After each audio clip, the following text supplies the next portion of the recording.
Понеделник пресуда за развојната постапка за набавката на Мерцедесот против екс-министерката за внатрешни работи Гордана Јанкуловска. Таа низ некоја слоза раскажа дека судичкиот совет во експресен период ја завршила постапката, особено откако е станата мајка и наместо да се грижи за бебето, не можела ниту да подготви одбрана.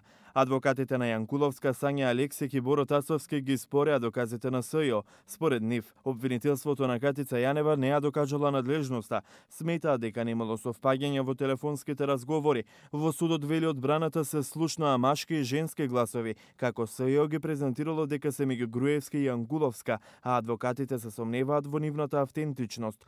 Обвинителите на СЈО, Стефчо Донев и Фатеме Федај во завршниот збор ги споменаа телефонските разговори, нарачката за Мерцедесот со масажерите телевизорчињата до неговото криење во гаража. За криењето Фетај ги оспори сведочењата на вработените од МВР дека била неопходна нарачката на блиндираното возило, бидејќи претходните автомобили биле стари и се расцепувале често, а луксузниот Мерцедес и откако бил пристигнат, чекал во гаража. Но за СЈО, вели Фетај, е важно како е нарачен луксузниот Мерцедес.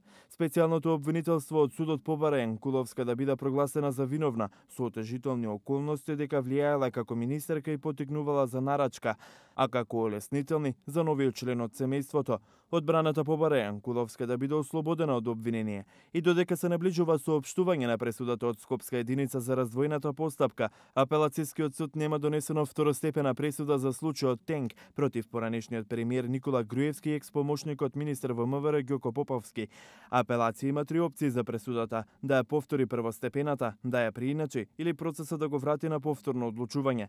Сепак делото застарува кон крајот на овој месец. Ако дотогаш нема второстепена пресуда, пропаѓаат судските процеси за набавката на Мерцедесот, а обвинетите Никола Груевски, Ѓоко Поповски и Гордана Јанкуловска за набавката автоматски ќе бидат ослободени.